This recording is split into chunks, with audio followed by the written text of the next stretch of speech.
नमस्कार, मैं हूं आकर्षण उपल और इस समय आप ये सीधी तस्वीरें देख रहे हैं IBN 24 न्यूज़ नेटवर्क पर। दोस्तों, अब से कुछ देर पहले IBN 24 ने जो करनाल का Pratap public school gang rape मामला है उसके ऊपर एक एक्सक्लूसिव इंटरव्यू दिखाया था। उस इंटरव्यू में कुछ सवाल थे जो प्रेस कॉन्फ्रेंस में नहीं पूछे गए थे। हालांकि मैं उस प्रेस कॉन्फ्रेंस में कुछ मिनट देरी से पहुंचा था, प्रेस कॉन्फ्रेंस शुरू हो चुकी थी। तो ऐसे में मैंने सोचा कि क्यों ना लोगों के कुछ सवाल लिए जाएं, जिन सवालों के जवाब प्रेस कॉन्फ्रेंस में नहीं दिए गए वो पूछा जाए। उस इंटरव्यू से पहले मैंने कुछ रिकॉर्डिंग सुनी, जिस रिकॉर्डिंग में मैंने ये पाया कि जिस महिला ने गैंग रेप का आरोप लगाया है वो महिला यानी पीड़ित थी उस समय जब उसके ऊपर मामला दर्ज होता है। लेकिन उस महिला ने जिस तरीके से, यानी मुझे इस पूरे मामले के अंदर जो सबसे बड़ी बात जो मुझे महसूस हुई, जो मुझे अच्छी भी नहीं लगी, कि जिससे उस महिला की बात हो रही थी इस मामले के तहत, उस महिला ने जिस तरह से हंसी उसने मुझे काफ़ी ज़्यादा यानी कि अचंभित किया कि क्या कोई रेप पीड़िता जिसके साथ रेप हुआ हो, रेप जैसा जघन्य अपराध हुआ हो, जिसके साथ गैंग रेप जैसा जघन्य अपराध हुआ हो, क्या वो महिला इस तरीके से हंस सकती है?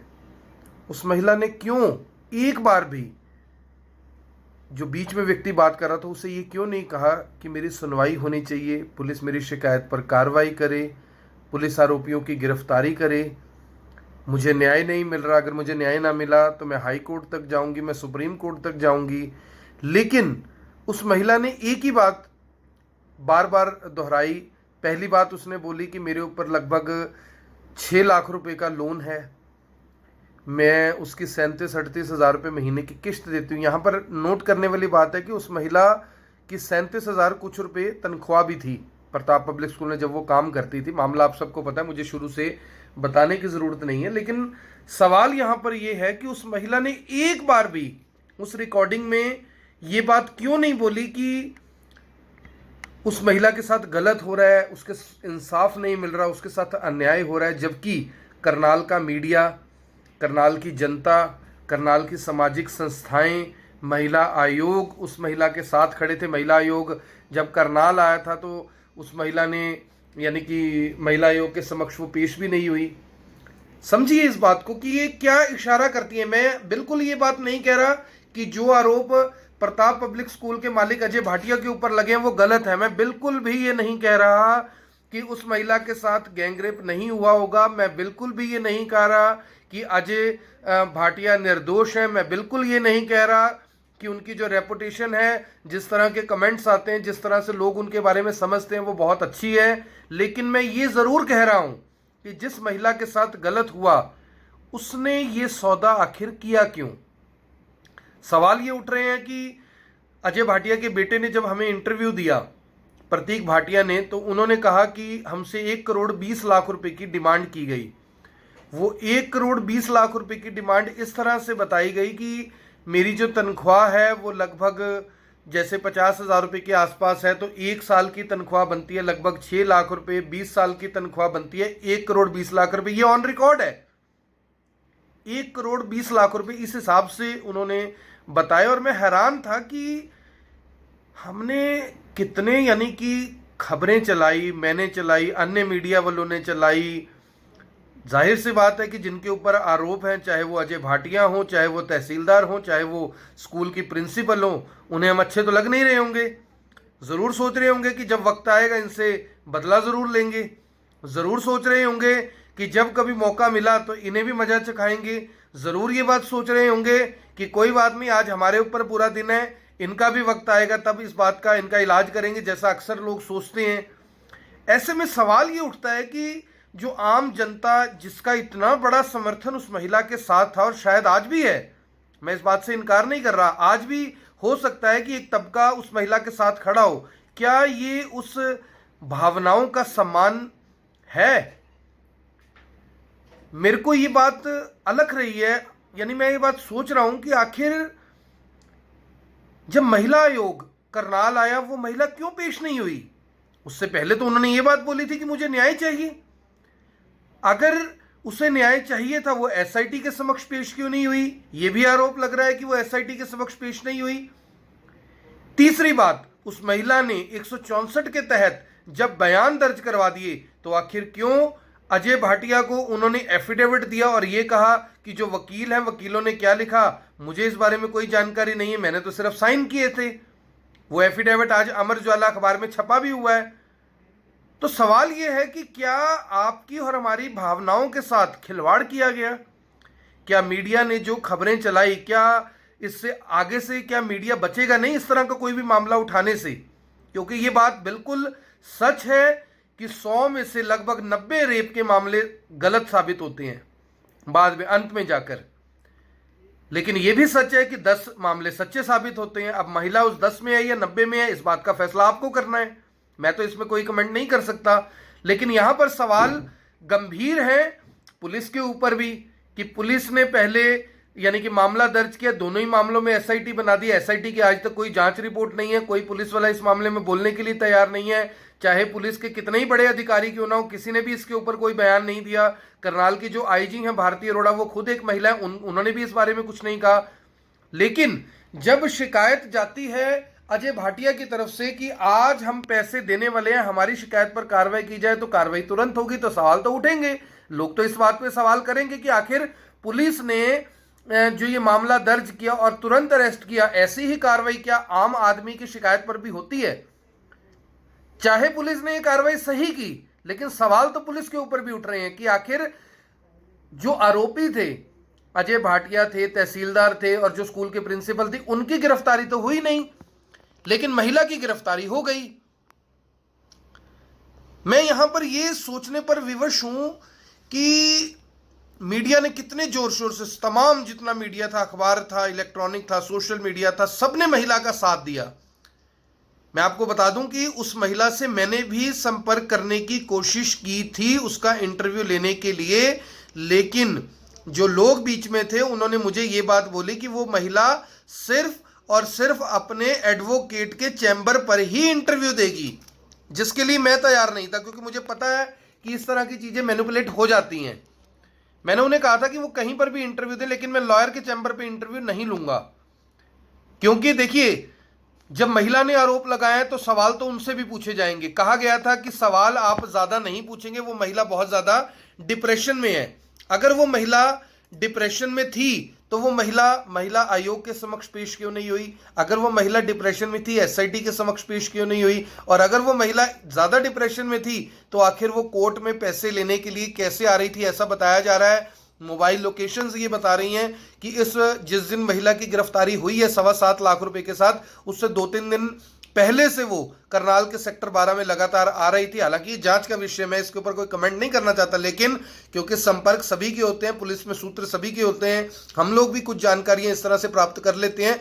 उस जानकारी में ये बात सामने निकल कर आ रही है कि वो महिला 2-3 दिन से सेक्टर 12, जहां पर करनाल के पुलिस अधीक्षक का ऑफिस है, जहां से आईजी भारती अरोड़ा का ऑफिस बिल्कुल नजदीक है, अगर वो कोर्ट तक आ सकती थी तो वो पुलिस के पास भी आ सकती थी, वो आईजी के पास भी जा सकती थी। उन्हें ये कहना चाहिए था कि हमें न्याय चाहिए, पुलिस हमारी सुनवाई नहीं कर रही।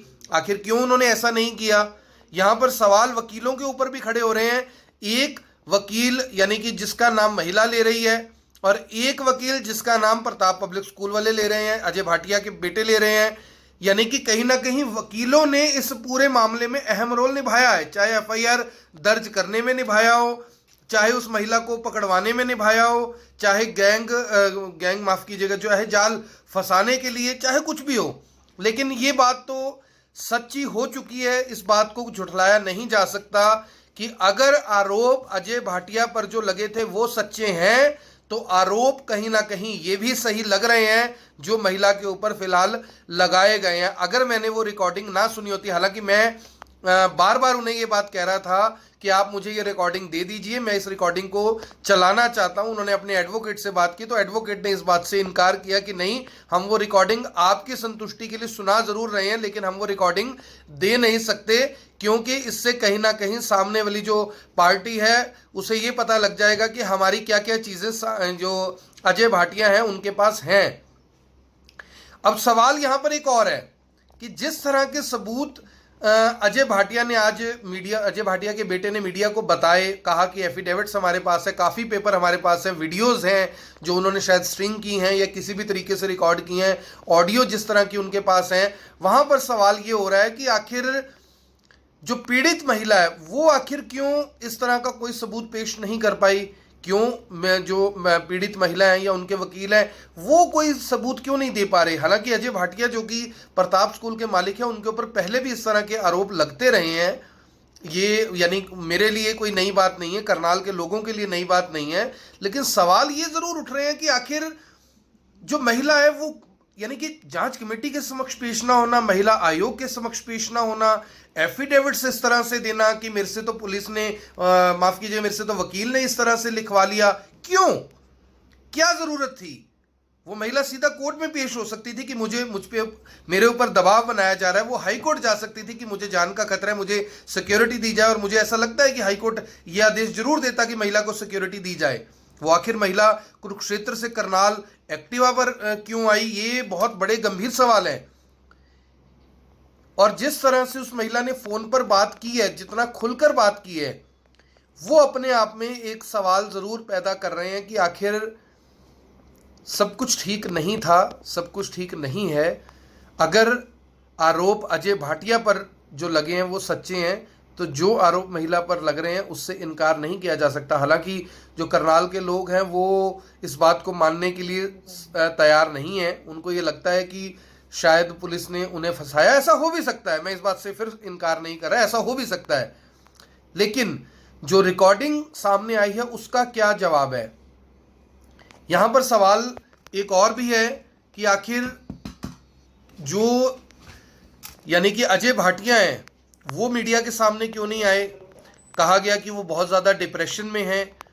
अगर वो यानी कि डिप्रेशन में हैं तो मुझे लगता है कि उन्हें अभी आना ही नहीं चाहिए था, लेकिन अगर मीडिया के समक्ष आए तो कम से कम उन्हें सामने आकर अपनी बात ज़रूर रखनी चाहिए थी। हालांकि उनके बेटे ने ज़रूर अपना पक्ष रखा।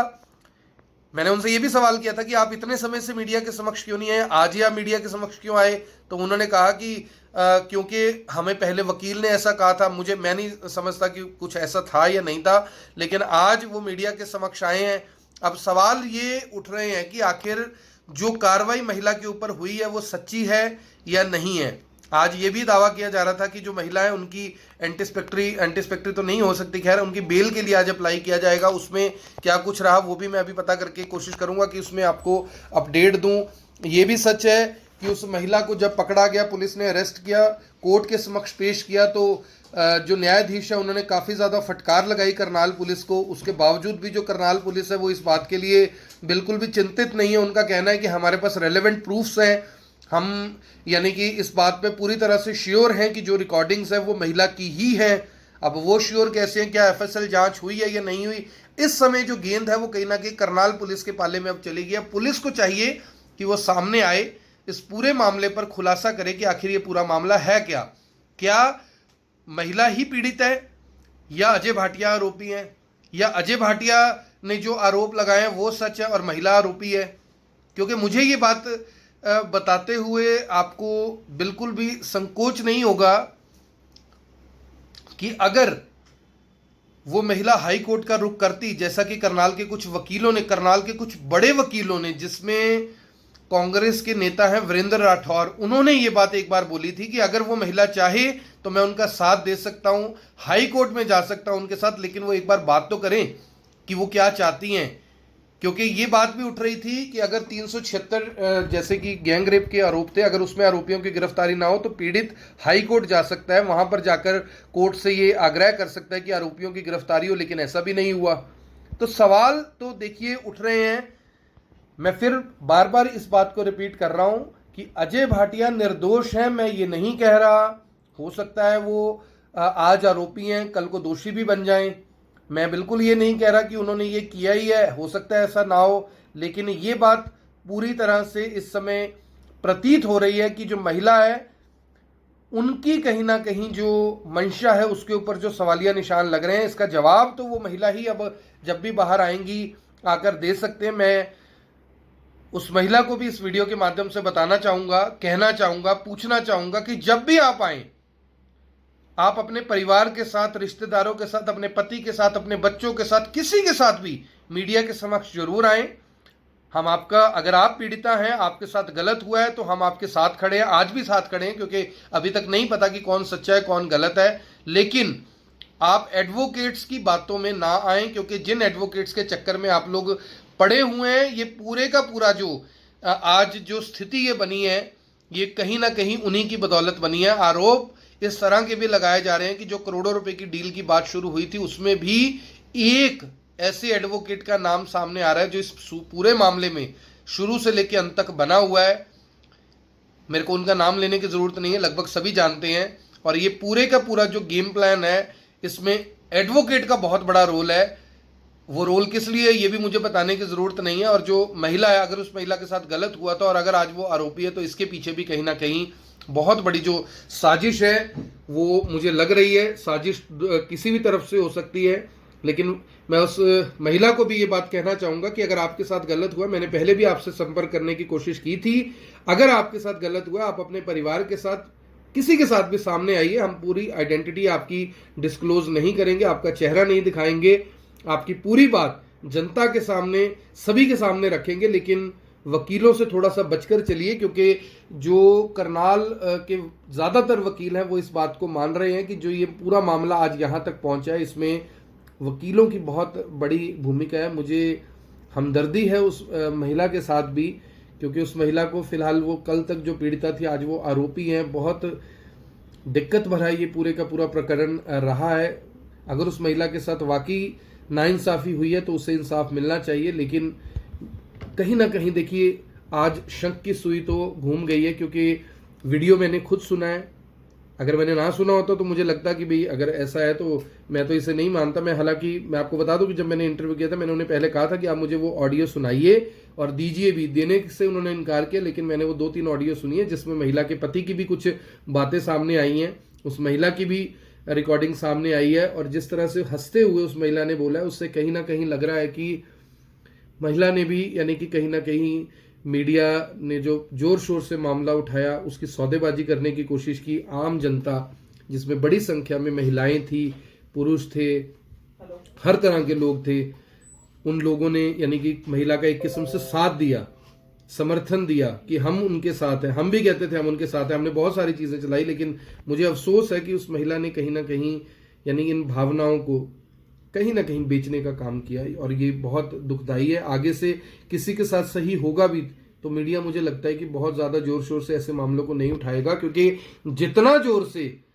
जोर शोर से मीडिया मामलों को उठाता है, मैं आपको बता दूं कि वो डील उतनी ही बड़ी होती है। आप इस बात को माने या ना माने, इस मामले में तो साफ तौर पर ऐसा लग रहा है, चरितार्थ भी हो रहा है। क्योंकि हम लोगों ने ना केवल, देखिए, मीडिया का काम होता है सच सामने दिखाना, सच लाने वाले हम, we are not a investigation agency.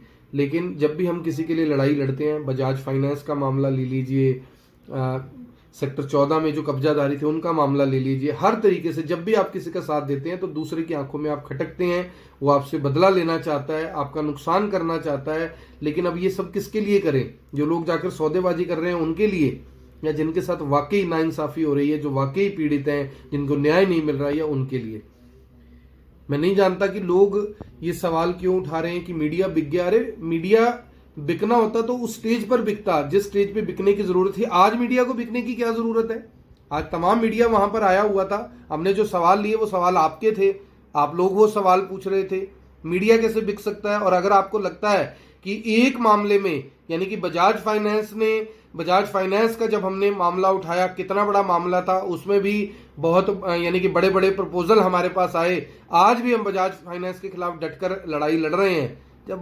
जब मीडिया तब नहीं बिका तो आज मीडिया क्या बिकेगा?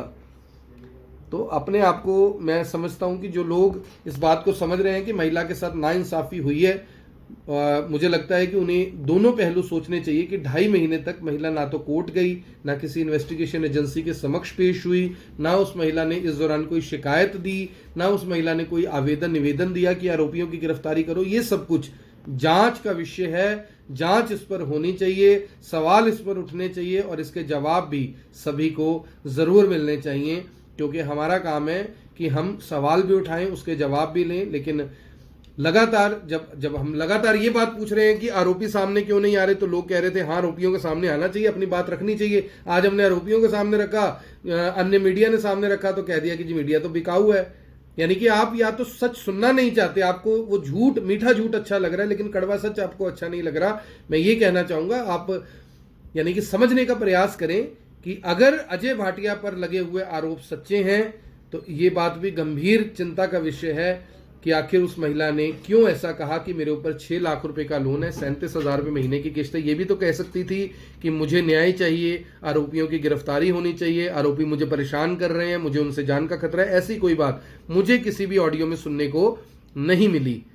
तो अब सिर्फ इतना कह सकता हूं कि जो ये पूरा प्रकरण हुआ काफी ज्यादा दुखदाई है। अगर महिला के साथ गलत हो रहा है तो उस महिला को इंसाफ मिलना चाहिए, और अगर अजय भाटिया दोषी बनते हैं, आरोपी हैं आज की डेट में, अगर वो इस मामले में दोषी हैं तो उनके ऊपर भी कड़ी कार्रवाई, सख्त कार्रवाई जरूर होनी चाहिए। क्योंकि आप चाहे डिप्रेशन में हो, चाहे आप चलने में असमर्थ हो, चलने में असमर्थ भी होंगे तो कानून तो अपना काम करेगा, सजा तो आपको मिलेगी। कानून ये सोचकर आपको नहीं छोड़ सकता कि आप डिप्रेशन में हैं।